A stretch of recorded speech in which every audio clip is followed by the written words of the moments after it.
Good evening. After a whirlwind 24 hours, investigators continue to search for Nancy Guthrie with no suspects in custody. Thanks for joining us tonight for 12 News at 10. I'm Mark Curtis. And I'm Kadiba Devine. Last night, a major lead about a man detained south of Tucson ended with his release just hours later. Now, 11 days after Nancy Guthrie is believed to have been taken from her Catalina Foothills home, agents are back on the scene. 12 News journalist Maria Stobbs is live outside the home tonight. Maria, what are you seeing? Well, Mark, Caribe investigators have returned to the Catalina Foothills area, canvassing the area and following thousands of leads. Now, we've also seen several neighbors outside of the home showing their support. A growing memorial outside of Nancy Guthrie's home. The 84-year-old mother of Today's Show host, Savannah Guthrie. We support everybody who's, trying to bring her back. Neighbors like Nicolette Daly telling us the Homeowners Association sent them letters asking everyone to drop off yellow roses at the Guthrie house. Yellow is a symbol that they've used to symbolize wanting someone to come back home safely. Usually you hear about that in war, but we want her to come back home safely. As neighbors search for hope, agents are once again searching for clues, scouring roads, bushes, and vegetation outside Nancy's home and around the Catalina Foothills neighborhood.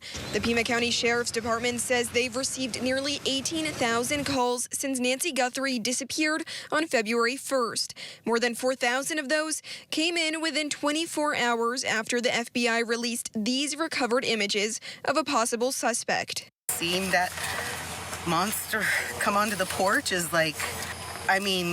it's horrible. I can't even imagine what they're going through. My mom lives here in town. She lives alone. Now I'm worried as heck about her. On Tuesday night, investigators say they followed up on one of those leads, detaining a Rio Rico man who later identified himself as 36-year-old Carlos Palazuelos, but released him after searching his car and his home. He says he was working for DoorDash when he was stopped, handcuffed, and questioned, and says he has nothing to do with Guthrie's disappearance. Before this entire situation happened, you didn't know there was a kidnapping. You guys I didn't know anything. There's an 84-year-old woman missing up in the Tucson area. A dead end, leaving investigators still without a suspect and without Nancy Guthrie. And to not even know where she's at right now, I would not wish that on my worst enemy. Now, we've also seen reports from the New York Post about a black glove recovered by FBI agents on a roadway near Nancy Guthrie's home, which could be a major clue in the search for the person seen on Nancy Guthrie's camera. But we did reach out to the FBI on comment on this, and they chose not to comment. We're live in Tucson. Maria Stobbs, 12 News. All right, Maria, thank you. Also breaking tonight, a person is in the hospital with life-threatening injuries after being hit by a car on Bethany Home Road near Grand Avenue. Police say the driver of the car stayed on scene and does not seem to be impaired. Detectives are responding to investigate. Bethany Home Road is closed from 47th Avenue to 51st Avenue tonight. It's not clear when the road will reopen. Also developing, court records detail a shocking assault that took place in Phoenix late last month. Two teenage girls told police they were walking along Indian School Road when they saw a car following them. They approached the vehicle and the man convinced them to get in. He drove them to a storage unit, and according to police, the man invited 4 other men to the unit. And that's when 46-year-old Anthony Jackson allegedly dragged one of the girls into a room and forced her to have sex. Jackson has been booked into jail and could be facing felony charges. His bond has been set at $250,000.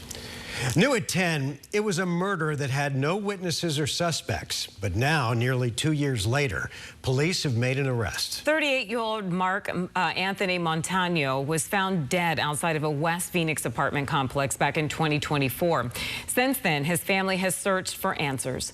12 News journalist Chase Golightly spoke with the victim's sister about this update. And Chase, it's one that they have waited for a very long time. Caribe, Mark, that's right. They held on to hope this day would come. Now they are one step closer to justice. He crosses my mind every day because That was my little brother. The ashes of Mark Anthony Montano have been sitting in his sister's home for close to 2 years. He was always the giving type of person. He was never a bad person. Roseanne not wanting to lay him to rest until the person responsible for killing him has been brought to justice. I made a promise that he's going to go to where my mom and my little sisters is buried at, and I'm going to bury them in between both. In November of 2024, Montano was found dead by a dumpster outside this apartment complex near Indian School and 55th Avenue. Phoenix police saying he died from asphyxiation. An orange-colored safety vest wrapped around Montano's neck, a plastic bag found in his throat. It haunts me. How can somebody do that to someone? Detectives had no witnesses who saw what happened or suspects to go after. Roseanne held on to hope that would change. Don't give up. I know it takes a long time. Then on Tuesday, she got the call she had been waiting for. Police had finally made an arrest. I went numb. I felt a buzz in my head. Like I felt like I didn't hear the right thing. I literally had to double ask him. I said, what did you just say? Identifying that suspect as 44-year-old Raymond Drinkhouse. He was on probation for another crime, connecting him to Montano's case through DNA found at the scene, including a similar plastic bag by the body and a bodily fluid stain located on the victim's shirt. I'm disgusted. It literally raised more anger. Drinkhouse is facing a second-degree murder charge. During his initial appearance, the judge gave him $1 million cash-only bond, a decision he did not agree with. Isn't there a way I can get pretrial services and ankle monitor? Denying all allegations against him. Like, I don't care what they say. They may say they have my DNA. That's all BS. When I prove that I was in a nursing facility or not even around this area, I'm going to sue Phoenix Police Department. The judge still upheld the $1 million cash-only bond. How are you going to get DNA and say that's BS? You know, you were swabbed. You know what I mean? You were swabbed for this. They matched it. Roseanne and her family now waiting for this case to move forward, hoping for an outcome that will give them and Montano peace. Now, Roseanne told me she had never heard of the suspect before his arrest and doesn't know what the motive is in this case, an answer she's hoping to learn soon. We're live in the studio. Chase Golightly, 12 News. Chase, thanks. The Surprise City Council is sending a letter to the Department of Homeland Security asking for more details on the massive warehouse the department purchased. The city wants to know exactly what DHS has planned for the facility and how it could impact local law enforcement and city services. ICE has confirmed that it will be used as a processing facility and can hold more than 1,500 detainees. City residents raised concerns about safety at the last city council meeting, and thousands have participated in protests against ICE activity in the state. The Paradise Valley Unified School District has voted to fire Superintendent Todd Cummings. The firing comes after allegations that Cummings was, quote, incompetent and lied on his job application. Cummings was placed on administrative leave last September pending an investigation. Cummings was only with the district 3 months before the allegations came to light. Assistant Superintendent Dan Corson was appointed acting superintendent back in September. All right, time for a look at our weather impact forecast. And Lindsay, I'll admit anything that's not 82 and sunny is unacceptable.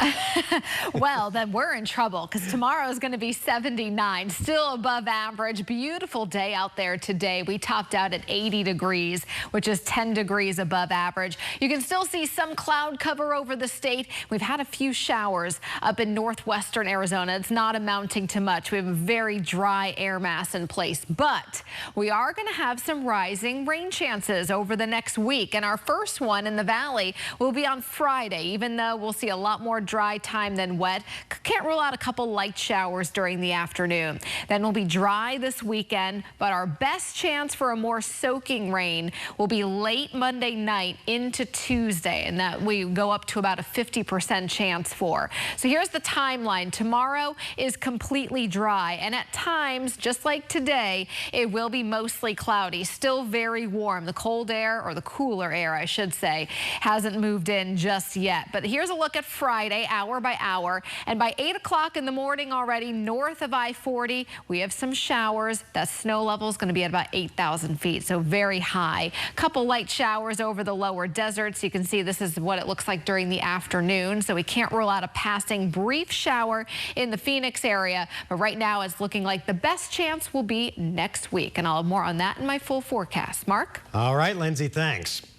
A Scottsdale woman is recovering after a car crash led to a shocking diagnosis. 12 News journalist Jade Cunningham spoke with the woman's husband, who says that it's something that's made his love for her even stronger. It rang again, so I knew something was off. Jesse Vasquez remembering the phone call. It's like I just got hit on the side. I was T-boned. His wife, Allie, I just wanted to know she was safe. hit while driving near his work in Scottsdale. And I was lucky to see her get out of the car and come to me, so I felt like this safety that okay, my person is still safe. I can have some ease in that moment. She was shaken. It kind of showed symptoms of a concussion, so we went to the doctors to make sure. But not seriously hurt. So we just kind of went through the weekend. It's hey, it's just a rest and recovery. It's your birthday weekend. Let's just relax. The real concern, though, about to show itself. Is this car accident kind of a blessing in disguise? You could say that. Allie woke up with severe blurred vision that wouldn't go away. Thinking it was the concussion, they went back to the ER. We saw the doctor come back with just a look on his face that we're like, something's not right. And it wasn't. She had a mass growing on her pituitary gland that was pressing on her optic nerve and pressing on her pituitary gland and brain. You don't even have time to breathe or think. We're just kind of blown away. We go from a concussion to a mass to now we need an emergency surgery. For 6 hours, Vasquez waited, not knowing what was next. It was scary. It's the person you live for. The surgery went well. After running further scans, they were able to see that they were able to remove the mass successfully. However, Allie's journey was just beginning. Learning how to walk with a proper gait and not worrying about balance. It's a lot of just kind of retraining the body and retraining the gland and the brain that things are okay. His wife, though. Right now, let's find a way to be upright for 4 to 5 minutes a day. Stronger than ever. To see the two of you going through this together. Yeah. Now describe your wife for me. Oh, gosh, that's so difficult. Resilient is the first thing that comes to mind. A resilience, he says, that's driving her recovery from a car crash that didn't take her life, but helped save it. Jay Cunningham, 12 News. Jade, thanks. A CT scan has confirmed the tumor is gone, but the Vasquezes say it's possible it could come back. More information on how you can help Allie is on our website right now, 12news.com.